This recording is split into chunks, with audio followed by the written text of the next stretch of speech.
Welcome back to Almost the Weekend. I'm Besa Gordon. And I'm Curtis Logardo II, a.k.a. Cuddy. And we have a lovely show for you guys today. And what, 3 different guests? Come on That now. we do. And I'm excited to be here. Come on, you didn't have a birthday. How are we feeling? Did. It's a Thursday night. We I vibing. feel 10 years younger. Come on. Because, you know, us millennials, we age backwards. I don't know what the rest of y'all be doing. Black don't crack. Hello.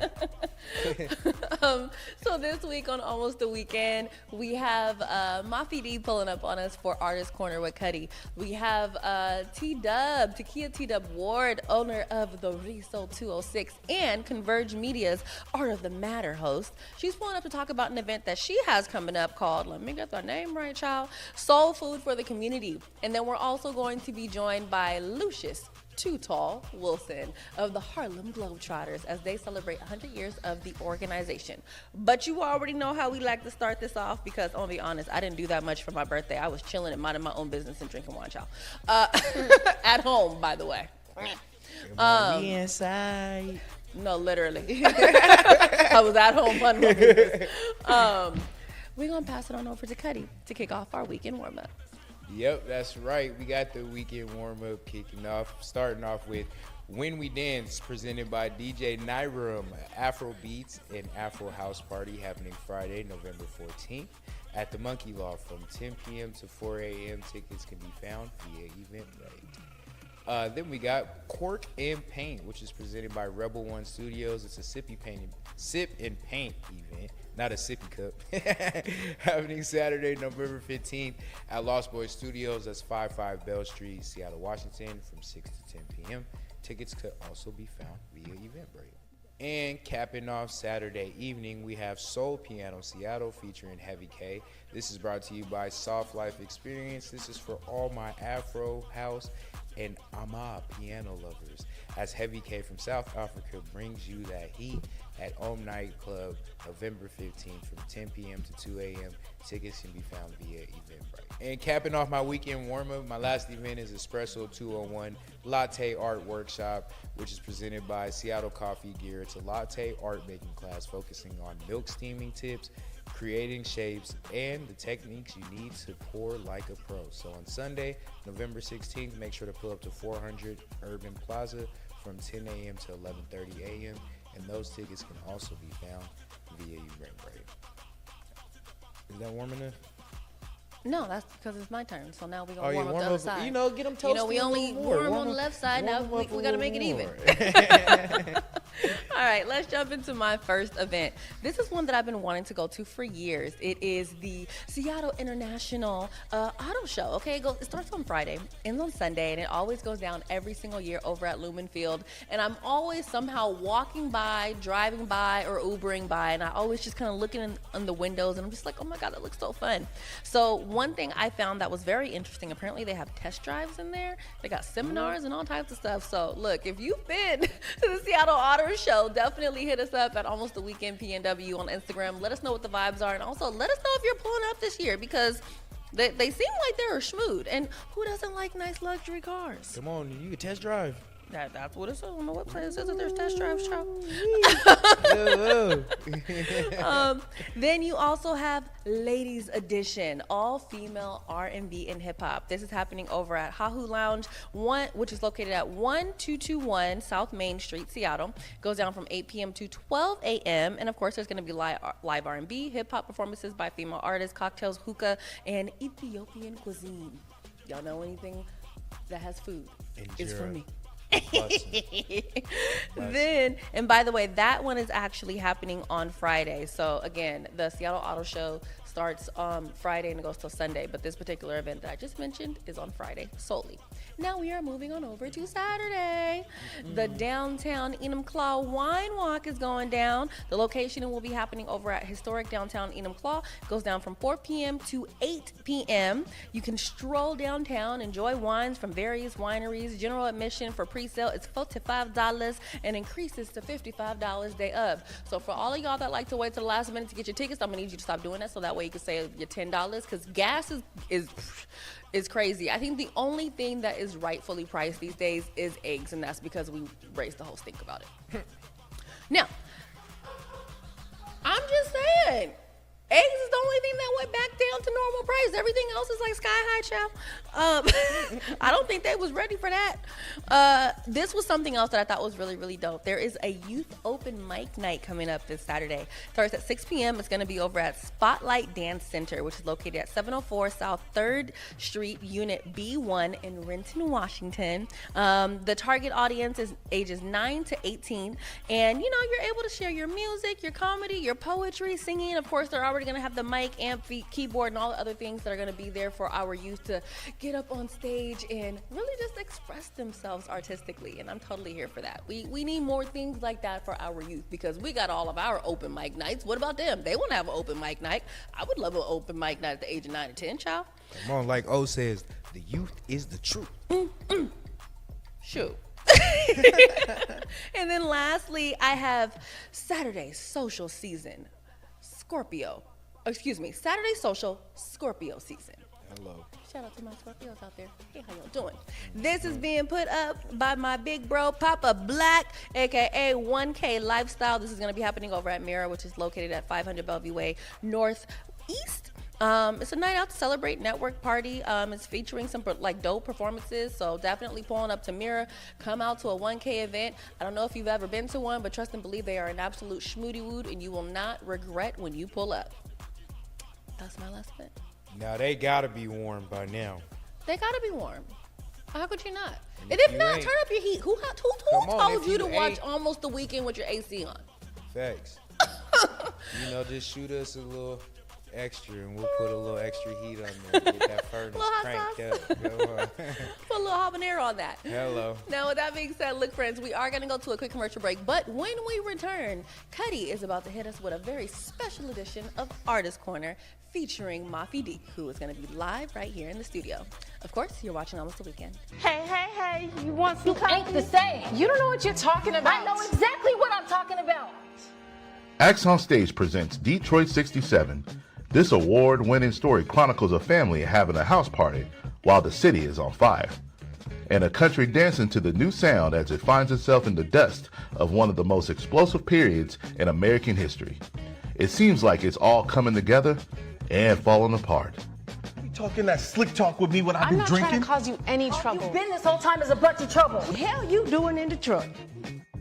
This Seattle debut runs November 14th to the 23rd at Acts on Stage Theater. Get down with the get down of Detroit 67.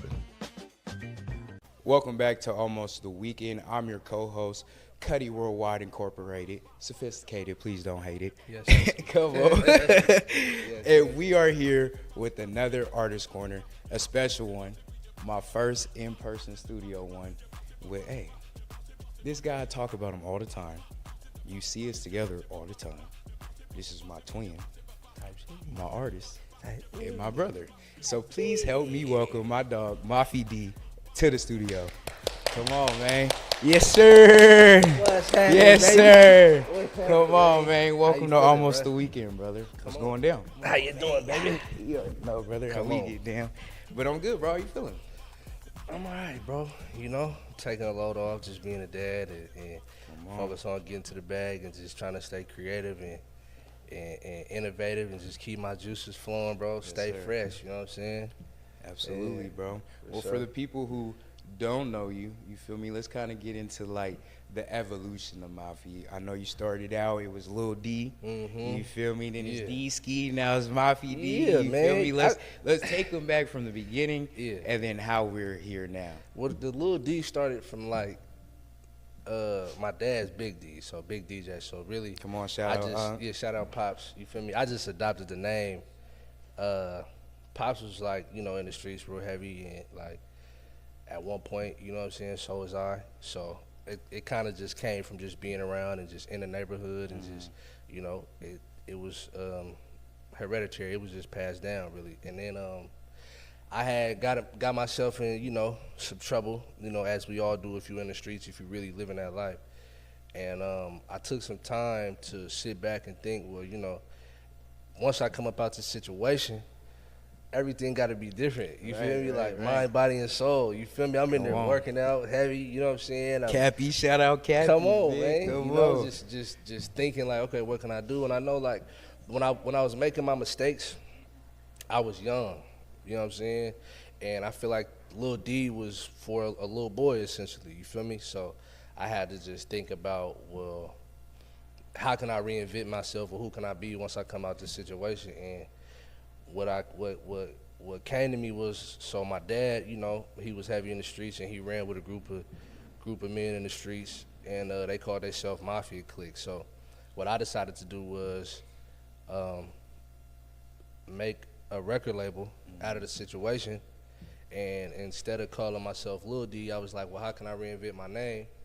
And I thought about Mafia, but instead of being in Mafia D, I just took the A off it and started calling myself Mafi D. Come on, and it ring too. Yeah, it ring. Come on, you know what I'm saying? So, and then once I started putting out music under that moniker, you feel me? Everybody just started rocking with it and running with it, you know. And here we are. So when did Lil D pick up the mic?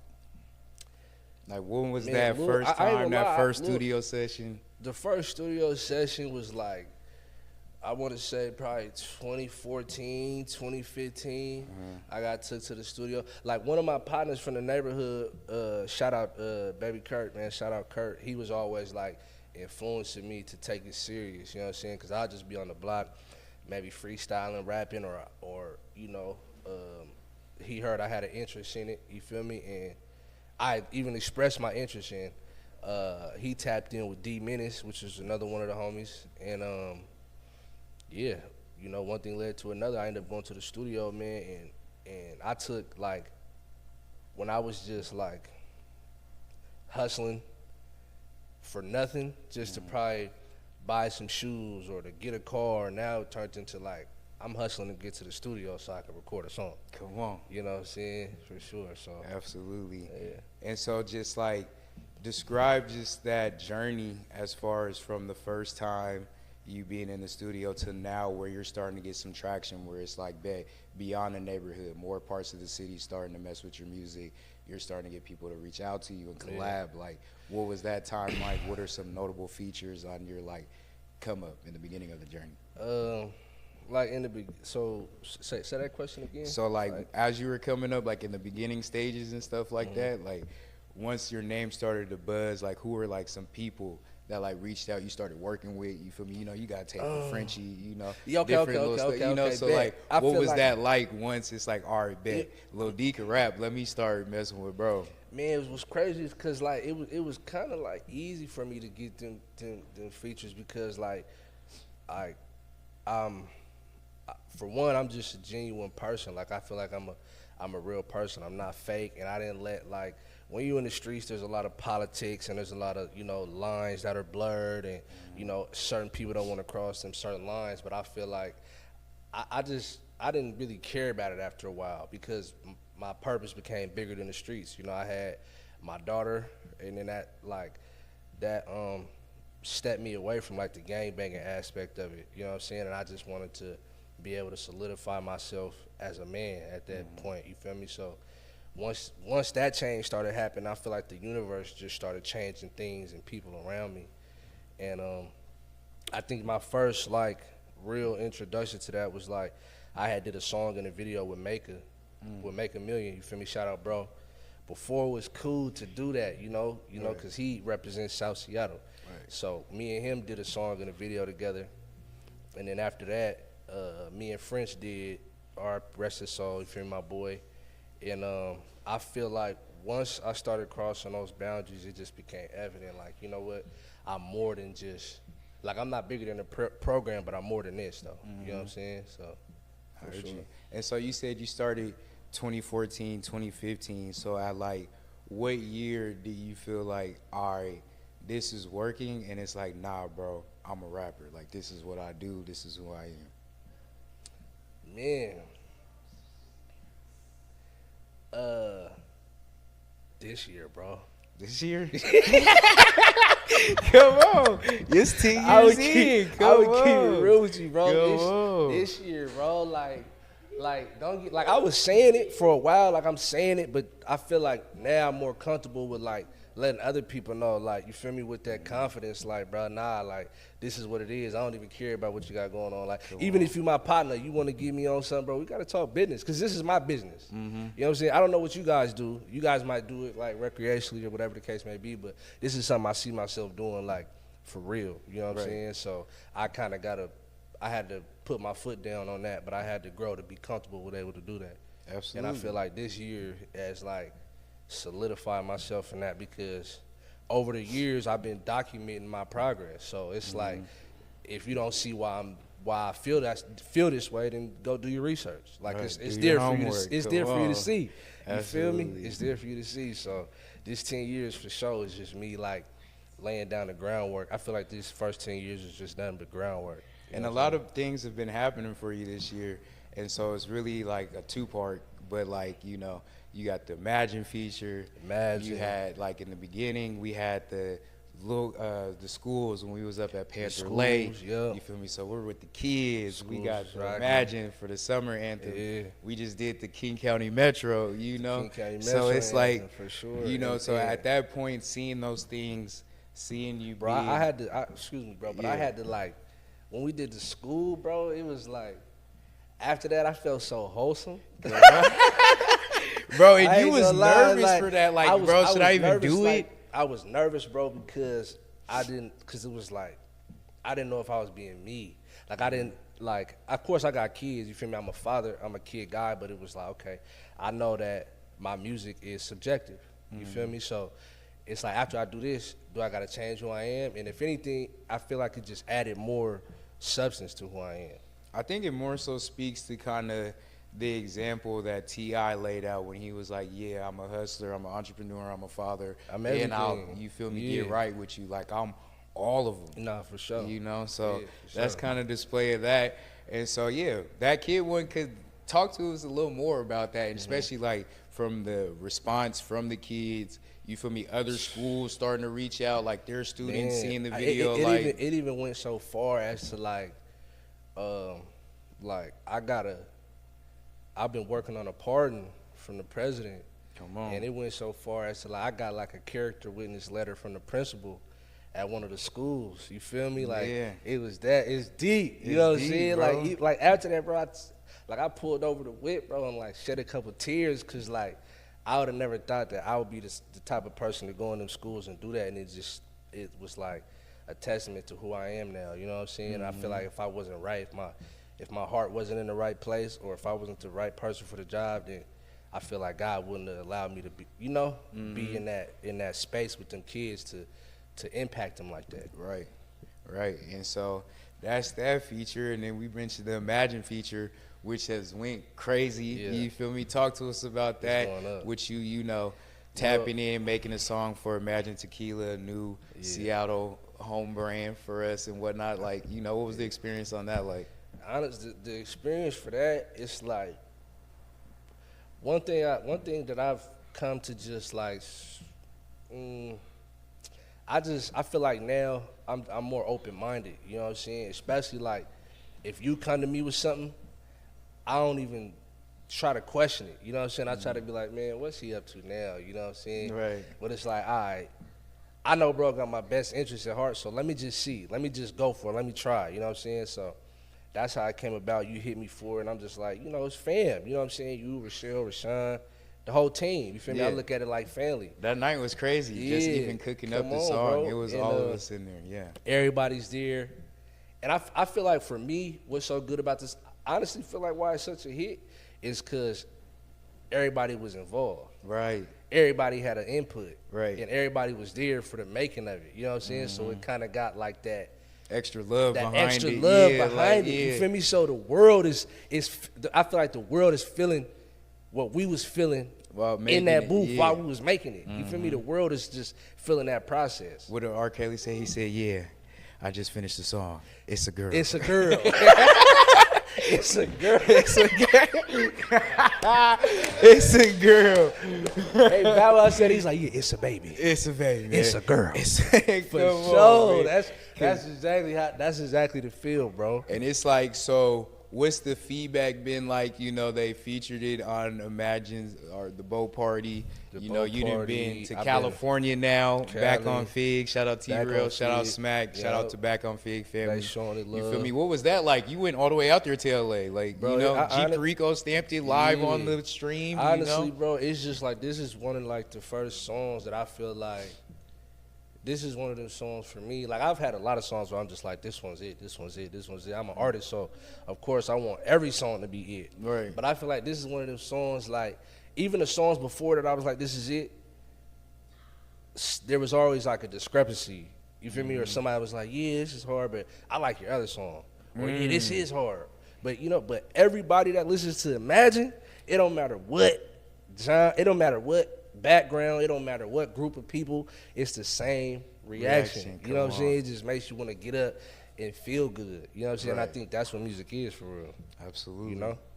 Yep. And then just on the last one that we had talked on was the King County Metro. Like, that was something new for both of us, but also something that hit home because it's like, all right, bet.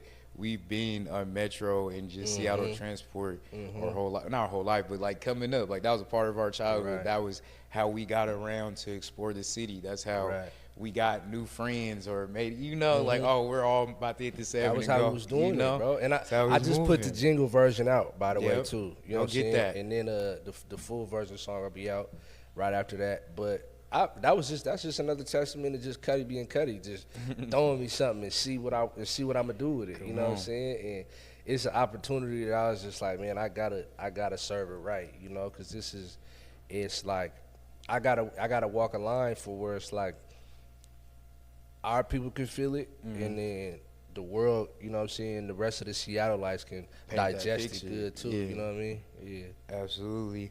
And so what we mentioned earlier in the beginning of the interview, we talked about you started about like 2014, 2015.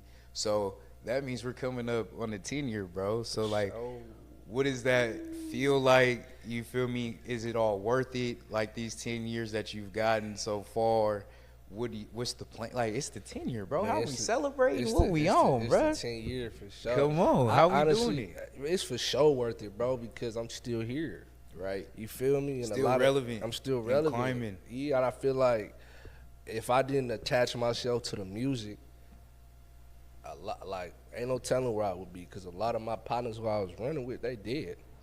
Or they locked up. You feel me? They just still going through the motions of just trying to break that rust and that cycle. You know, I ain't got no rust on me, baby. You know what I'm saying? I'm good. You know what I mean? Like, I'm living. I'm jumping out of planes. I'm ready to live. You know what I'm saying? I'm ready to live life on the edge of my seat. And a lot of my partners, you feel me, that I was with, they was just like stuck. You know what I'm saying? In a cycle where I was just like, all right, cool. I might not be able to convince bro, but maybe by example. Maybe I can, you know what I mean? Maybe I could just do it, and then he see like, wait, it's capable. Right. Like we capable of doing this. Like, I'm not too tough to go snorkeling, or, you know what I'm saying? I'm not too tough to go kayaking. I'm not too tough to go hiking or to go on a snow trip or whatever you want to do, whatever your imagination, you know, wherever it takes you, bro, do it, because you only got one life. You know, and I know a lot of my partners didn't get to live how they really wanted to live based on the doctrine we picked up from the streets. So come on.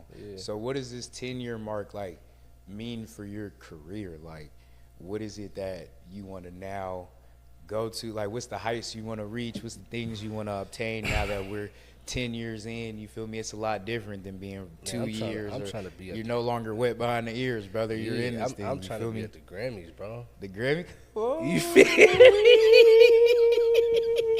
Come on, you can red carpet me, brother. You know come on, man. I'm trying to put it on, man. I'm trying to come suited and booted to the Grammys, man. You know, with something bad on my arms, man. And I'm there because my name matters just as much as everyone's name in the building. You know what I'm saying? Come on. Real talk. I ain't there because I had to. We said it here first. Come on. I'm not there because I had to wiggle in there, or I came and we just trying to figure it out. No, it's figured out. You know what I'm saying? Right. We got our names on seats. We supposed to be there. Come on. It's gonna be up. I can't wait, bro. Real talk, bro. That's where I see my career going, bro. Come on. And I tell everybody that, like, I'm on a mission, you know what I'm saying? And I don't want to be stopped. I can't be stopped, and I can't slow down for nobody.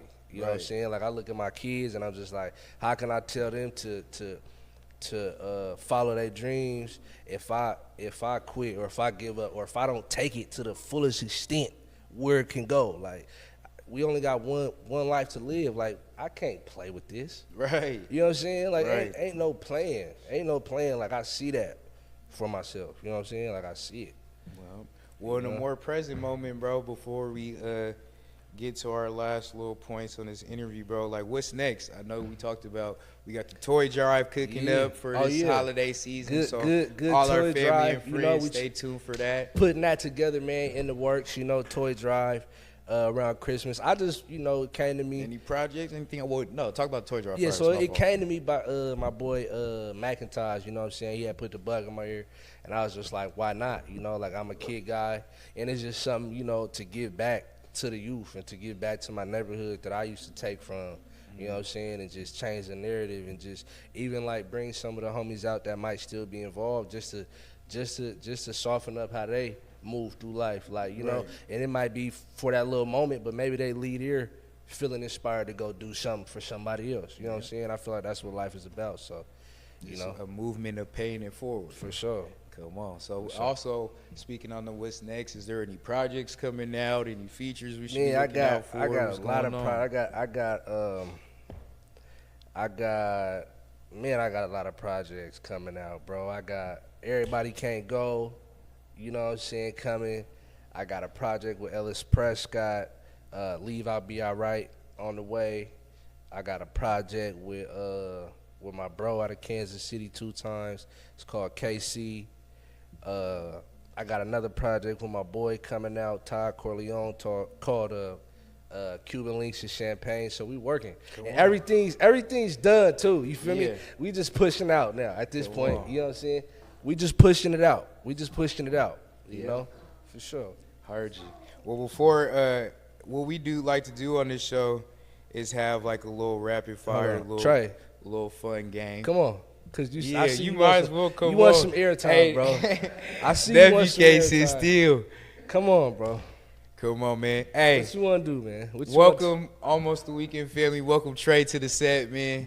Nephew, tell the people hi, man. Say what's up. Say what's up. Hi. Anything you want to say to him? Talk to him. What you Oh, wanna don't say? be nervous now, Okay, bro. what's your favorite song by me? Come on. It's unanimous, bro. It speaks for man. itself, bro. All right, go sit down. But yeah, before we get into that game, bro, last question I just wanted to ask you, bro, was really how can I be a better manager, bro? I want to take a point to, like, you know, get my own critiques, figure out how I can be better, how can I elevate your career to the next spot. And be what I'm supposed to The be. only thing for me, bro, is let's just honestly, bro, just keep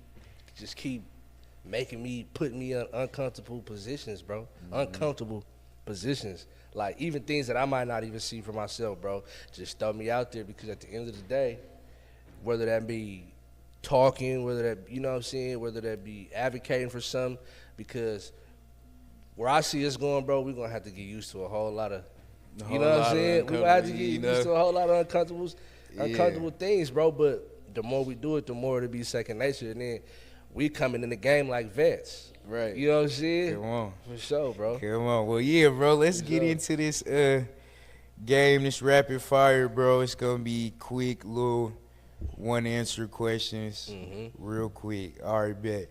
Go-to studio snack. Ah, come on, baby. Swedish fish, man. With the Red Bull? Yes, sir. Yes, sir. Auto-tune or no auto-tune? No auto-tune, bro. No I'm auto-tune? getting back in my rap bag. for Come sure. on, talk to him. Late night or early studio session? Because, you know, we'll go at 1 o'clock sometimes, 1 o'clock in the morning. Probably late night. Late night? Late night. Okay. Project-wise, 1522 or ski? Ski. Come on, Ski. skis away. Ski. Come on. Ski for sure. All right, when it comes to performances, would you rather festival or tour? Tour. Come on. Can't go wrong with tour. One word to describe your sound right now. Versatile. That's stamped. If you could collab with any artist, dead or alive, who would it be?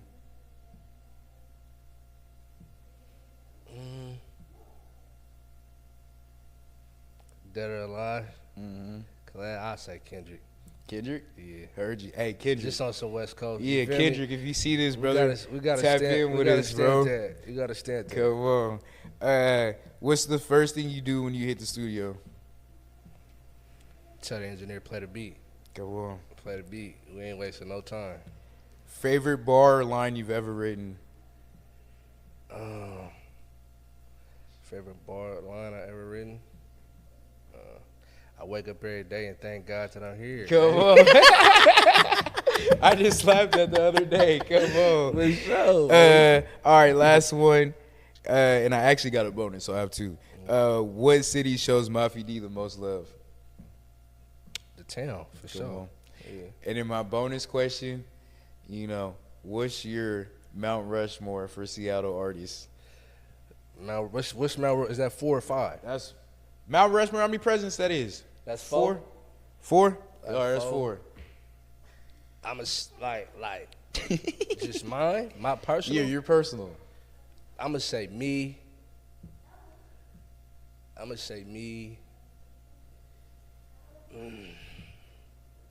gonna go Maker.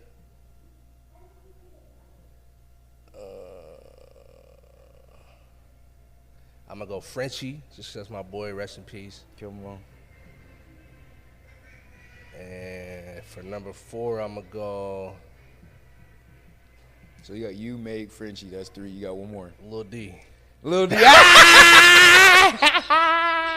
Yes, sir. The sneaky one. I'm not mad at it, brother. You know what I'm talking about? I'm not mad at it, Come bro. on, man. Well, before we get out of here, bro, definitely just want you to look in that camera. Let the people know how they can keep up with you. This one right here? Nah, this one right here. Yep. How they can keep up with you, keep up with your music, and then just leave them one little message, a little piece of advice, something they can take away. Man, of course, Instagram, Mafi D, click with a K. You could even look on Cuddy's page, you know what I'm saying, to keep up with me. Cuddy the Sensei. My A&R's page, Low Key to A&R, you know what I'm saying, Low Key ENT. And, man, what I can leave y'all with, bro, is just, it's a quote from Nipsey, bro. Just the only difference between them and you is that, you feel me, me and them is just that I didn't quit. Right. You know what I'm saying? So just don't quit, you know what I'm saying? Because I could have quit a long time ago, and I might not even be here. You know what I'm saying? Where I'm at with the mentality that I got now. So just don't quit, you know what I'm saying? It's going to be hard. Everything's hard. You know what I'm saying? There's going to be a time when you're going to be battling if I should keep doing something with anything you do in life. You know what I'm saying? So I would just say don't quit. Don't give up on yourself. Come on. Yeah. Well, I appreciate you, bro. I love you, brother. Come on, love you too, man. Thank you here, for coming man. on the show. For sure. All right. So that was a great episode, or not episode, interview. Another Artist Corner in the books, man. Any artists out there, if you do want to tap in and get on the show and get your time in your spotlight, bro, just make sure to tap in with me. But when we come back, we'll be joined by Besa and another special guest for our community corner. So stay tuned because you're watching Almost the Weekend. Hey friends, Besa Gordon here. You see the shots and you see the vibe. I gotta give a huge shout out to the man, the myth, the legend, Jordan Summers and Summers Media. Seriously, Jordan doesn't just take pictures, he captures the essence. Every time I step in front of that lens, I know it's gonna be a moment. If you're trying to get your right shots, the ones that truly stand out, hit him up and tell Jordan that Besa sent you. Welcome back to Almost the Weekend. I'm Besa Gordon, and right now we are about to be joined by my sis, Takia T-Dub Ward, to talk about Soul for the Community, an upcoming event that I'm super excited to give you guys some more tea about. Welcome to the show, T-Dub. Thank you, Besa G. Good to see you, girl. Did you just call me Besa G? Besa G. In a place to be. Did you get that from your mama? Huh? Did you get that from mom? She always coming up with something. How did I know? Mama Tita represent. So today, typically we're talking about like art and things with like Bibomatic Collective, but today we're talking about soul food for the community. Yes. For those that have not heard about the event, tell us what it is. Like, what's the vibe? Yeah, so Soul Food for the Community is an event that came from honestly just trying to figure out different ways to program our space at the Resole. So, you know, by day, Resole 206 is a sneaker dry cleaner, but we are also a center of community. And so we're always looking for ways to kind of offer our space to the folks who want to utilize it, you know, and we're always looking for fun and creative ways to do that, but of course, centering sneaker community and always keeping that in mind. So I've been working with a couple vendors in our space, particularly Autumn Club. They sell really cool stuff out of our shop. Please come to the shop and buy their things. Really great items.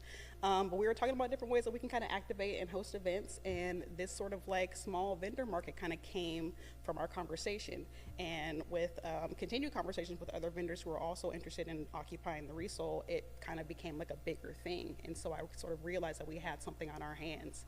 And so couple that with, you know, the events that we've been seeing happening in our community with regards to SNAP benefits being cut and government shutdowns and just sort of the level of insecurity that a lot of our neighbors are feeling, it felt like the right time to kind of like take a thing and make it bigger and make it impactful. And so that's kind of how Soul Food was born. So we've been trying to figure out ways to kind of, you know, help our neighbors, you know, making sure that we're being good stewards, we're being of service, and we're doing what we can from where we are. Now, you are doing, so you're doing this collaboration with House of Hattie, the Resole 206, Yes. and then Autumn Club. How did this collaboration actually come together? As you said, like you guys have been working together, but like what was the moment where you guys were like, let's do this? Yeah, I mean, it was definitely just like a continuance of conversations just kind of happening over time.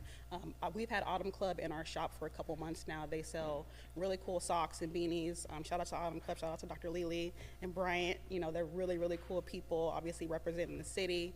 And they just do really dope stuff, and we've been able to kind of cultivate a really awesome relationship when it comes to product and branding, but we're also kind of like building this different relationship when it comes to just hosting events, hosting people, and just, again, just sort of building community from the space. And so we had this conversation about like what could we do to kind of, you know, bring awareness to the brand, bring awareness to the shop, and then that conversation kind of turned into and snowballed into how do we bring community in, how do we bring other vendors in, how do we bring in, you know, different organizations who might be, you know, have resources to help folks out, you know, at this particular time. You know, it's November, we're getting into the holidays, it's the season of giving, it's the season of care, you know, and we're obviously having this larger conversation about how do we turn our focus from those larger brands, those bigger companies who are fine, you know what I mean, you know, but how do we make sure that we're giving back to our communities and our local, you know, businesses and organizations? And so it started as something small, just became something really big. I actually got introduced to Hattie from House of Hattie through my business manager,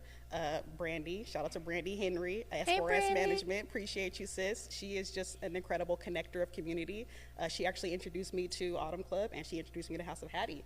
And so we're all kind of her clients. She's managed to sort of build this sort of like, you know, community of business owners who are looking to kind of just build their brands and find some stability in, you know, entrepreneurship. And so we've been working together. We're having really great conversations, having just beautiful sit downs. I feel like, you know, the space that the Resole is just cultivates that sort of like idea making and brainstorming and just like authentic, like, what can we do? How do we solve these problems? How do we build community? How do we build strength and survive and thrive together?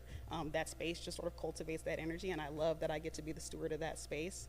And so, yeah, it just kind of happened really organically, and now we got something pretty big in our hands, and I'm very excited about it. Now, the name of it, you know, you got soul, as in our shoes. Of But then you course. got soul in terms of soul food. Yes. How did we come up with the name? I mean, you know, that's what I do. I do that all day, every day. The name, of course, was my idea. Of course. So soul food is just, yeah, it's literally a play on words. And it's like, you know, the idea of soul food, the idea of something that nourishes your soul, your spirit, your body, again, that community energy, that family energy, but we're also sort of playing on the words of like soul as in your sneakers, you know, what you wear, what sort of like, you know, supports you in your time of need and those sorts of things. And so we have the sort of soul food element. Obviously it's happening Thanksgiving weekend, so there's that sort of like Thanksgiving element to it, but it's also coupled with a sneaker giveaway.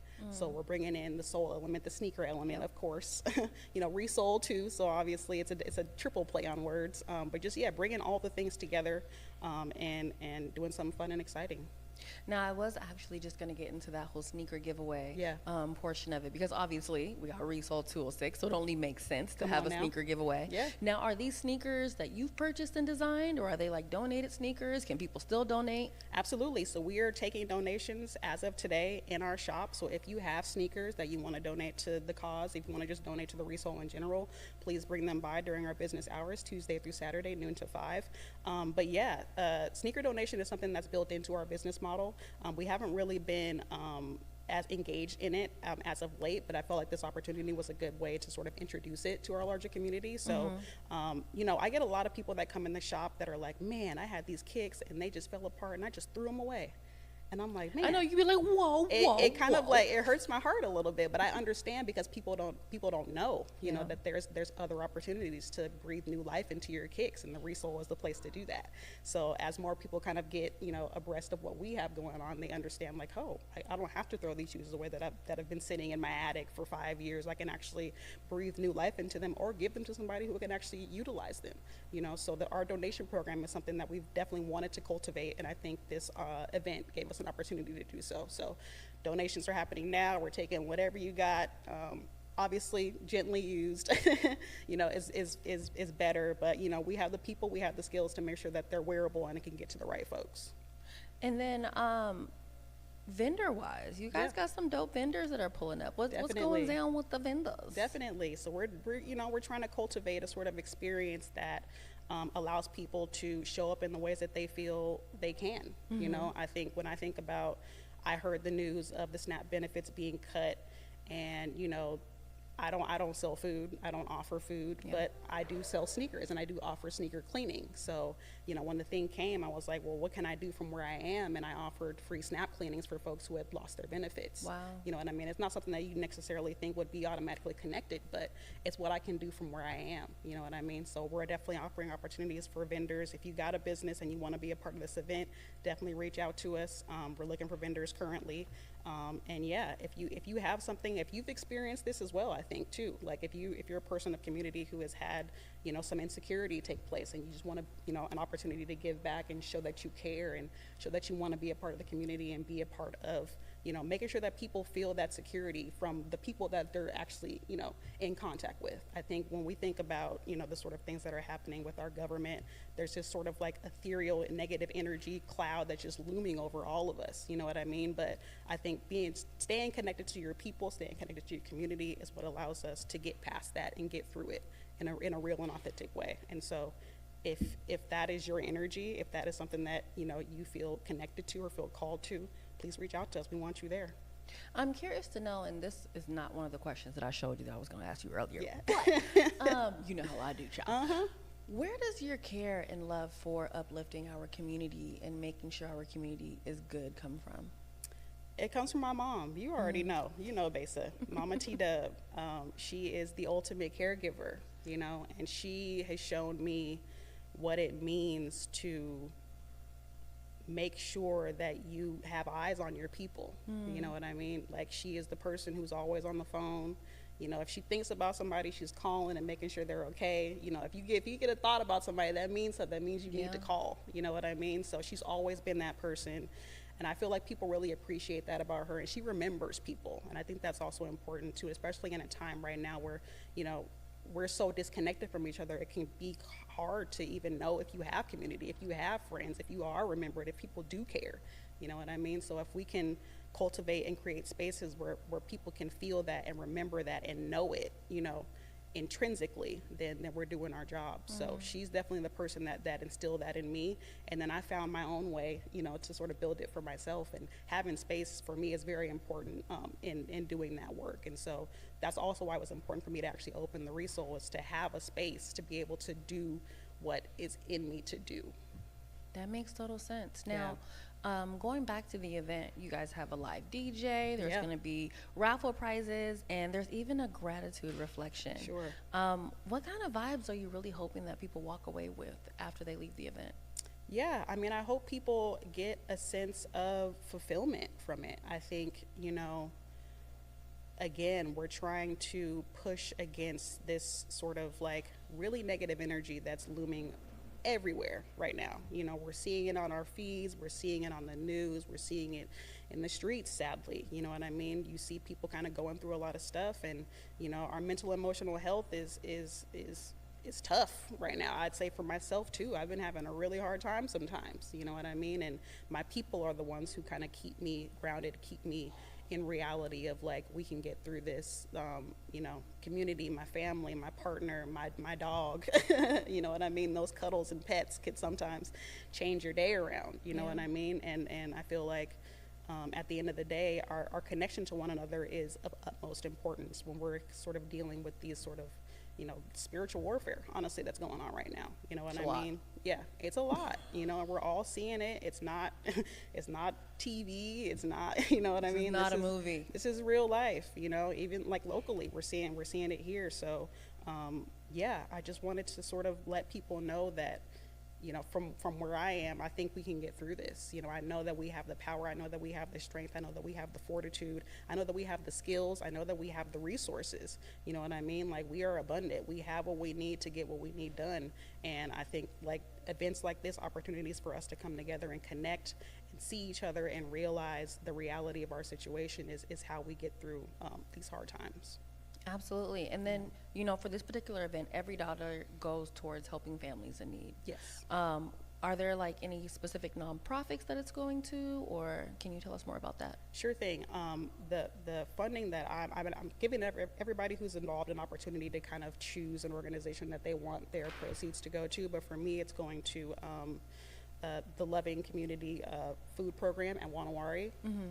And the reason I chose them is because I remember in 2020 during the pandemic when they started that program, and I've ate some of those meals. You know what I mean? They were giving out free meals Tuesdays and Thursdays, a certain period of time during the day. You come up to the porch, they give you a vegetarian or not vegetarian meal, and you know they kept true to that, and they stayed true to that even through the pandemic. So for the past 5 years, they have been consistently making sure that the community is fed. You know, and when the SNAP benefit situation happened, you know, that was the first thing that people thought of. You know what I mean? It's like, where am I going to eat? Where am I going to get my next meal? They were already on it. You know what I mean? So I feel like those grassroots sort of things that are already existing are the ones that we need to feed into. You know what I mean? I'm not trying to reinvent the wheel. I'm not going to start my own food organization when I know there's one that already exists. You know what I mean? So support what's there. Support what's there. Exactly. You know, do your research, understand what's going on in your neighborhood, understand what people are already doing, and feed into that. So that's what I'm doing. Now, speaking of that, what does Shop with Purpose, Support with Heart actually mean to you personally? Yeah, I mean, when I think about shopping with purpose, I think about understanding that every transaction has consequences. You know, when we think about fast fashion, for example, that's something that the Resole is hugely fighting against. You know what I mean? When people feel like they can buy something cheap and just throw it away, there's consequences to that action. You know what I mean? And so if you're shopping with purpose, you're educating yourself on what you're buying, you're understanding the sort of lifeline of that product or that meal or whatever the case may be.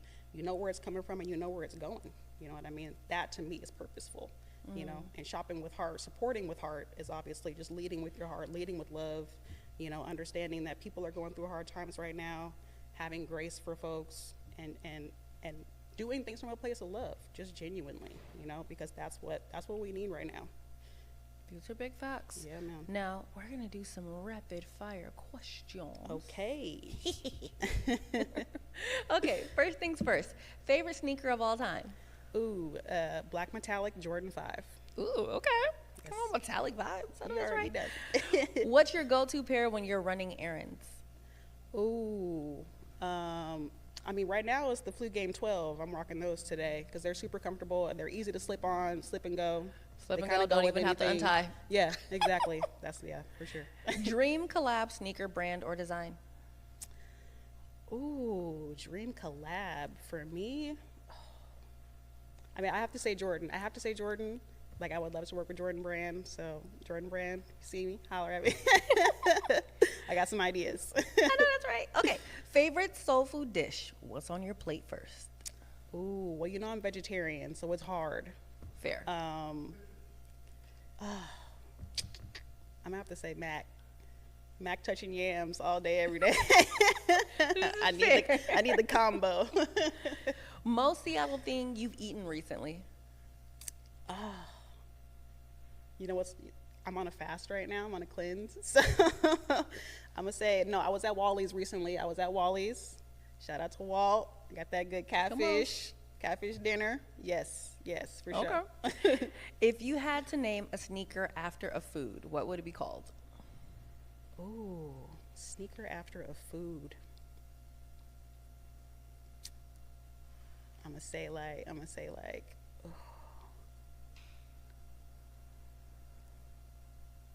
gonna say the Yam 4s.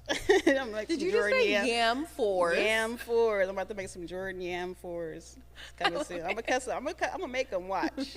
It's gonna happen. Drizzle a little candy. Let me know when you do that. You gotta have like drizzles on them. It They gotta like might be happen glistening somehow. Listen, come to Soul Food. You might see some candy yam Jordan 4s on my feet. Stop playing. Okay, artists you'd love to see perform at a community event like this? Ooh. I mean, Doechii was just here. Doechii. She was. I heard it was a She was bop. turned. Yeah, I love Doechii. I love Doechii too. Yeah, she's filthy. Okay, so we got to bring her back. Come on back, If your life had a theme song, what would it be? ooh, theme song. That's hilarious. Hopefully it ain't Anxiety by Doechii, even though we love No, it's not. Nah, I got plenty of that. I don't need that as my theme. I'm gonna say Rich Spirit, Kendrick Lamar. Okay. And then, best thing about the Seattle creative community right now? We're so filthy. Seattle's creative community is so dope. I can't say enough about the talent that gets cultivated here. I think, between the nature, honestly, between the clouds and the rain and just the sort of like the energy of this part of the country, it breeds a certain focus. You know what I mean? It breeds a certain we're very good at, we're kind of unfortunately known for our silo, which kind of gives that sort of Seattle Freeze energy, but we're so good at hyper focusing and going into this sort of cocoon and cooking up some stuff, stirring that roux, getting the pot ready, you know what I mean? I feel like we do that really well, and then when we present our product, our end result, I think we do it in such a really beautiful way. And people in Seattle are doing everything, not just the general art creative stuff. We're in all sorts of facets of obscure alternative creativity, and I really appreciate that about the city. And then if you could give everyone a word of encouragement going into the holiday seasons, what would you tell them? Word of encouragement. Good luck. So no, I'm just kidding. No. Good luck. I'm going to say breathe. Find your purpose and walk in it. Yeah. Yeah. I'm with that. Yeah. Now, this particular camera right here with the hood on is yours. Yes. So I need for you to look into that camera, make eye contact with it, and say, hey, how you doing? Mm-hmm. And then tell everyone why they should pull up to this event and make sure they know when it is and where it's going to be at. Sure thing. What up, y'all? T-Dub here, Resoul 206. Please join us Saturday, November 29th for Soul Food for the community. It is going to be an incredible event with food, organizations, vendors, good music, good vibes, good people, spreading love and supporting one another. And I think if that ain't a reason else, I don't know what is. So I'll see you then. Y'all take care. All right. Well, shoot, you guys. Definitely pull up on the 29th. Thank you for pulling up on us, Tita. Thank you, Besa. Appreciate you, sis. I still have some shoes I need to take to her, and I've been saying this for months, so I just need to kick my own self in the butt at this Bring point. them on down. In the meantime, between time, is there anywhere that people can go for more information? Yes, please visit our website, www.theresoul206.com. You can always find me on Instagram at theresoul206 or come by the shop, 1133 24th Avenue, Suite M. All right, all right. Well, I'm gonna need for y'all to make sure you pull up. And until then, look, friends, we are off to another commercial break. But when we come back, we will be joined by Lucius Too Tall Wilson of the Harlem Globetrotters as they celebrate 100 years of the organization. Of course, you're watching Almost the Weekend. What's up, Seattle? It's your boy Cuddy here, tapping in just to let you know that no matter where the place to be, King County Metro will get you to where you need. It could be a ride to the airport, whether you're taking off or touching down, King County Metro, or a game. So save yourself time with traffic and get into places like Westlake Center, Pike Place Market, or even the waterfront. Rather by light rail or bus, choose King County Metro. It's the only way to go.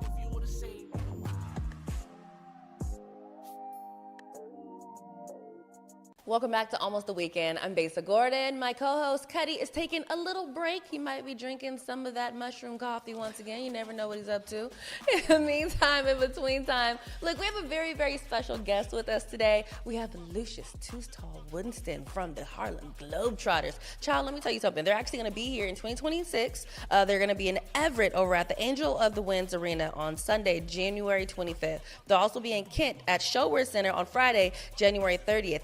And, of course, in Seattle, over at Climate Pledge Arena on Sunday, February 1st. Today, we're going to talk with Lucius about what can we expect, but more so, I want to get to know, I don't even want to call you Lucius. Can I call you Too Tall? Absolutely.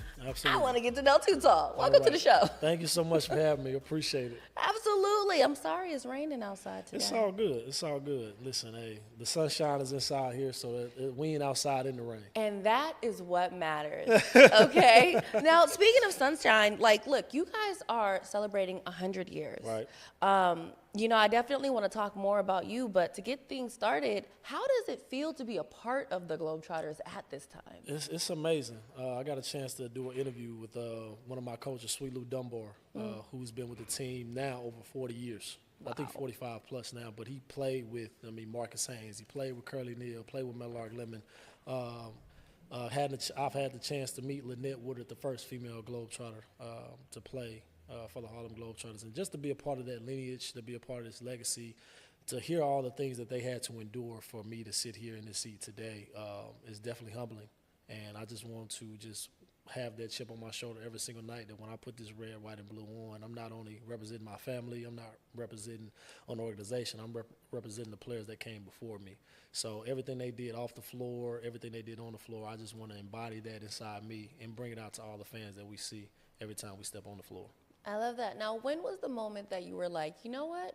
I want to be a Harlem Globetrotter? Because it's not like a normal NBA player. Y'all be doing, sometimes I'm like, how did they do that? Yes. So for me, it was my goal every single night, a prayer I used to say was just let a basketball take me places I never thought I would go. So as a kid, I used to spin the globe and just touch places and say, hey, I'm going to play here one day. So I got a chance to do a movie back in 2016 called Uncle Drew with Kyrie Irving. So I was the point guard throwing all the lobs to Aaron Gordon. And long story short, I had a pickup session with Kyrie, and I met a Globetrotter. And he was like, bro, where do you play basketball? I was like, I'm looking for my next gig. So on October 9th, 2017, I got invited to a tryout, and the rest was history from there. Wow. So then going further back than that, like obviously you've been, not even obviously, you guys probably don't know this, but you've been playing basketball since you were like 3. So how did that ball get in your hands, and do you remember how you fell in love with it? It's just watching my dad, Harlem Winston, and then my two brothers, PJ and Bobby. Everywhere that I went as a kid, I was with those guys. My dad was a site supervisor over at Rec Center, and my oldest brother and Bobby, PJ and Bobby, those are my role models. So every single day, I just was trying my hardest to be like them, play with the older guys. So even when I was younger, like my friends, like, bro, let's play pickup. I'm like, nah, I want to play with the sessions with the older guys are way more fun. So just big boys. It was my basketball was in my cradle with me every night. I slept with basketball when I was in middle school, high school. So I was gonna ask you that if you've ever slept with your basketball. Definitely. Even when I was in summer school, like I had a break, like a 2-3 hour break in between some of my classes. I would just go to the gym. So whether I was having a bad day, whether it was raining outside, sunshine, snow, like that basketball was always with me, and it's been a blessing so far. Now, because your father and your brother were like so, just they're a big part of your basketball journey. Were there like any tips and tricks that they taught you back in the day that still stick with you to this day? Absolutely, absolutely. My dad, I made a promise to my dad. I was like, if you teach me how to spin a basketball, because at the time I didn't want to learn how to pass, shoot, or dribble. He was like, bro, stop trying to spin the basketball. I was like, this is the only thing I want to learn right now. Because I saw a guy walking down the street just spinning the basketball. And I was like, that's what I want to learn. I was like, if you teach me how to do that, we can get the training, we can start working. But I got to learn that first. And that was one of the things that they asked me doing my trial. Do you know how to spin the basketball? Wow. So I could always spin the ball since I was like 4 or 5 years old. Do you feel like people like yourself that have had a goal since a child to where it's like in high school, you're sleeping with your basketball, you're taking breaks in between classes, and you're still practicing, and then you actually get that goal after you've said, man, I want to go to this city, I want to go to this country or this place, and now you're able to do it. Do you feel like there's a different mentality? It definitely. It's very humbling to see when you get a chance to sit back and just go to the places where you used to train, go to the places where they used to work out and be like, man, I remember when I didn't have this opportunity. And once I accomplished that, like I never want to go back to where I came from. I done put in this much time, this much effort, this much grind, the blood, the sweat, the tears, everything. I don't. Every day is day one. Every day is day one. So every year I've been with this organization, I just always wanted to be a sponge. I tell my kids all the time, you never reach a state of perfection. It's always progress. So the more you practice, the better you're going to progress. You're never going to reach a state of perfection, but there's nothing wrong with chasing perfection. So if you do that, I mean, sometimes you might fail, but you're never a failure. Now, I definitely want to talk about the tricks and the glamour on the court, but also what else is there with the Globetrotters? Because obviously, a lot of people, when they think of the Harlem Globetrotters, they think of like you dunking balls and not looking and flying over the crowd, even though you're not even using anything. It's like you guys are just magical to us. Right. What are some things that you guys also do that people might not realize? One thing I love about this organization is our outreach programs and the different things that we do within the community. So definitely the PR side of it is one thing that I love about it, because I love going to schools. I just did a school visit today at Lowell Elementary, and then a hospital visit. So I get a chance to go see kids who don't have the privilege and the opportunity to do the things I get a chance to do every single day. So to be able to go in these hospital rooms and these schools and try to inspire kids to just put smiles on their faces is very humbling. And just the things I've done, also even with the military, just help with Feed the Families and I think it was called Home Front that we did, where we gave away hundreds of meals for Thanksgiving. So that's the thing I think that people enjoy too as well, that's helped us reach 100 years. It's not the tricks, the dunks, and the theatrics that we do on the floor. I think people really believe that we actually care for the communities everywhere that we go, and that's definitely a blessing as well. Yeah. And honestly, like even just on the court, I could see that at the first one. I've gone to 2. Okay. And each time I just leave just so happy and so giddy. And it's like the emotion that you put not only on the court, but into the fans and like making them a part of the show to where it's like, you go there not just knowing that you're going to sit in your seats. You're like, how am I going to be a part of it? Like, how am I going to get in there? Yep. So, and that's one thing we definitely want to incorporate is fan interaction. And also, too, whatever problems that you have going on in the world, leave those at the door. So understand, like, for these 2 hours that you're here, we want to create memories worth repeating. When we're bringing families together, we want to smile, we want to have joy, we want to have fun. But also leave all those life problems at the door and come have fun with us and let us brighten up your day. Whether we're bringing you on the floor, whether we're coming in the stands eating some of your popcorn, or, we might bring you on the floor and let you do the sprint trick that everybody loves so much. Absolutely. I'm like, how can you be in a bad mood when people are just flying across the courts? There you go. Man, there you go. Deal with that when you get back to the car, okay? Now, according to my research, you have 4 Guinness World Records. What was the hardest one for you to break? So I got 7 now. Wow.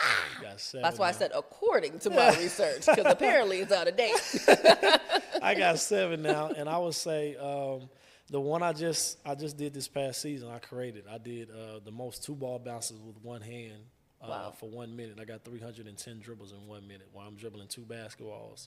simultaneously for 1 minute. That's probably the Was hardest your one. hand hot afterwards? About 30 seconds, my forearm started to burn. But the thing about when you do any dribbling records with Guinness, if you mess up or you lose the ball, you have to start over. Oh. So that's the hardest part about it. You was like, yeah, we're not doing that. No, you gotta just really buckle down, focus in, and just don't think about the time. Just wait till they say stop. Now, would you say that's the one that you're most proud of, or? Absolutely. It's a record I told my dad I wanted to do. He passed 2 years ago, and he was like, son, you can do it. So actually the first time when I started, I got right to like 50 seconds, and I messed up. I had the record beat, but I had to go and do it over again. Do it again. So they gave me like 2 minutes to, recuperate, because dribbling 2 balls for a whole minute was a lot. So I stepped off to the side, said a little prayer. I was like, Dad, I need you to put your super on my natural right here. I need some help. So luckily and thankfully, I got it done right then. So after that, I was just overcome with emotion. Just telling him, just say, I know he's not here, but I know he's always with me. He definitely sprinkled you one time. Definitely. Let me ask you this. When you guys are on the court and you're having those moments where it's like the endurance is kind of crazy, because y'all are all over the place. Right. And I've come to the conclusion that some of that crowd work is so y'all can take a little break. Sometimes. Sometimes y'all need a little break, because I'll be like, woof, that was intense. Definitely. How do you keep your endurance up? Like, what is practice like for you guys? So definitely during the off season, you do everything a normal basketball player would do. You want to sharpen your ball handling skills, your shooting skills, your passing skills. And then, too, everybody has their different role of what you can do, whether it's dunking, passing, shooting, trick shots. So you just want to find your role within the team. And that's one thing, especially about our team, is everybody is so welcoming. So I've had some great guys over my 9 years, from Handles Franklin to Scooter Christensen, Hammer Harrison, Thunder Law, Bulldog Mac, Torch George, that have took me under their wing, that was there before me, and like, hey, young guy, do this right here, or learn this right here. So definitely got a plethora of girls and guys that will help you along the way once you join the team. What's been like your favorite fan moment that you've actually experienced during the game? Favorite fan moment during the game? I'll give two. One, getting a chance to do my backwards trick shot. I've always wanted to do the trick shots, because watching Bull Bullard and Big Easy and Hammer and Thunder do those pregame, I was like, guys, I want to work to get to that point. So for the past like 3-4 years, I've got a chance to. But this past year, I started shooting my backwards trick shot from the stands. So the first time I did it, I missed. Like, we get like 4 minutes, 5 minutes to make it. Is that the one where you throw the ball? Because I had a question about that. Right. But we gonna finish this. So the next time I did it, it was a guy that was like, man, you can't make this shot. I was like, well, give me a second. I was like, how many tries I get? He was like, I'll give you 5. So the first one I shot, it was nowhere near the rim at all. I think it hit like backboard. But the next time I shot it, number net, and the guy like took off running, like, oh my God, I can't believe you made it. And just from there on, you just see the crowd just go crazy. And then the next one, just a heart warming moment. I had a kid that was in a wheelchair. Been in the game, just great energy the whole entire time. We was sitting right next to our bench, and his mother asked, he was like, my son has always wanted to spin the ball on his finger, and he's never got an opportunity to. I was like, well, come on, let's do it. We're in our 5th quarter session where we do autographs and take pictures, and I put his finger up there, and he spun the ball, and he would just succumb with joy. And his mom was hugging me, saying, just thank you so much. You don't know how much you done made his dream come true. I was like, listen, I'm just a tool. I'm just happy to make somebody else's dream come true. So it was a really great moment then. I can just only imagine how much joy that you radiate with once you like each game, even if you guys do the same exact routine, not saying that you do, but even if you were to, but just with like the fan enjoyment that you're able to get, like there's no way that you can leave there in a bad mood. Right. So one thing we always say before we run out, we'll never know if this is a fan's first time coming or if their last time coming. But if it is their last time, let's make it their best time they've ever been. So we always have that mentality before we run out that tunnel. And when we run out that tunnel, we leave all our emotions there, whether we got anything going on with the team, whether we got anything going on with our family. Because right now, for these 2 hours, just like everybody else is coming to have a good time, this is something that we love to do. So right now, for these 2 hours that we're here, let's have a party wherever we go, whether it's in Seattle, whether it's in Kennewick, whether it's in Everett. It's a Harlem Globetrotter party when we step on that floor. Absolutely. And then, so about this backwards trick. Right. Okay. How does that even, like, Okay. is there like a method to the madness? Yeah, for me it is. For me, but the normally way I shoot, I like to line my hands up in the laces. It gives me a good grip of the basketball. And then two, like I like to align myself and see how far I can throw it. So when I'm practicing, I want to see just judging like height and distance. So even in basketball, when you shoot the ball up, a lot of times the ball has to go up and come down.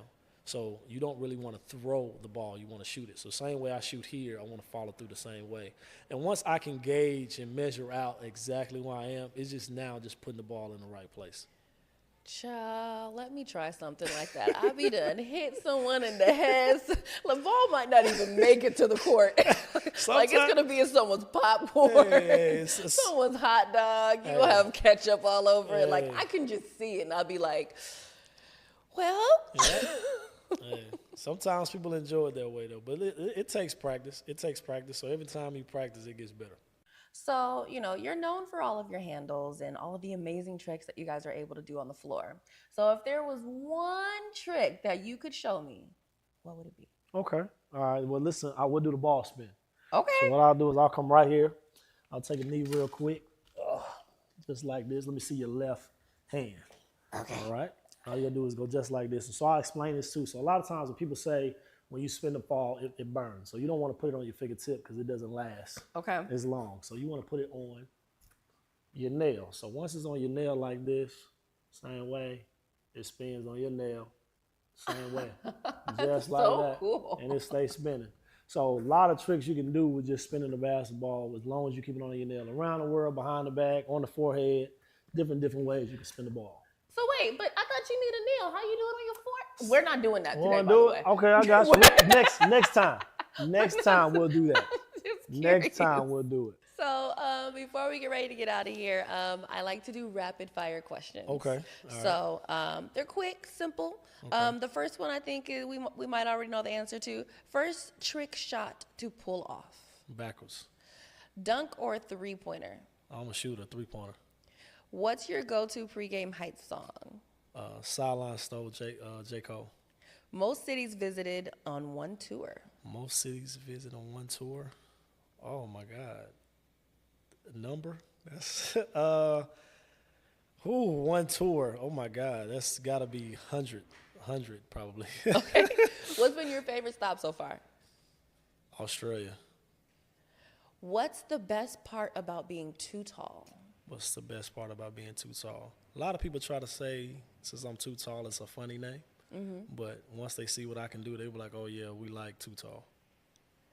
And then what's one thing people would be surprised to know about you? That I like to sing. I like to sing. Really? I grew up singing in the church, so. Well, that was a surprise. Yeah. What's your favorite snack on the road?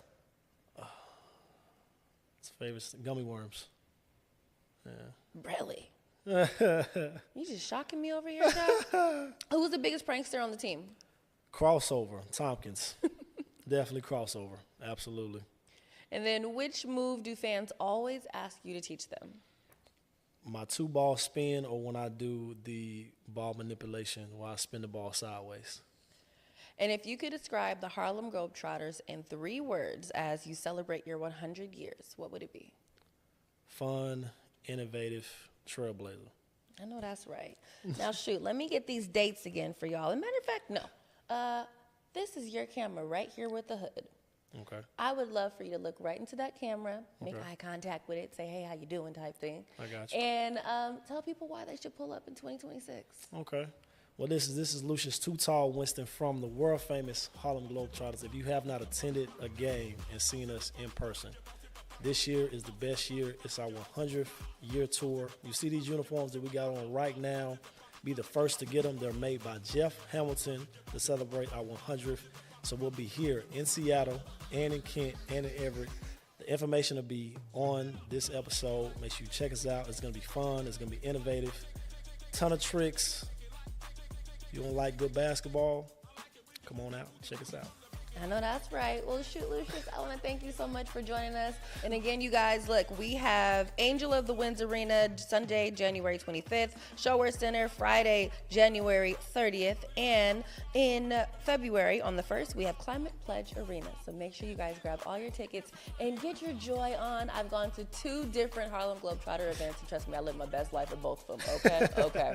So in the meantime, between time, I know you guys, you're actually getting out of the city in a couple days. So if nothing else, I'll be seeing you soon in 2026. Let's do it. I can't wait. Now, until 2026, child, we are off to a commercial break. But when we return, I will be rejoined by my co-host, Cuddy, as we do our weekend picks. Of course, it's almost the weekend.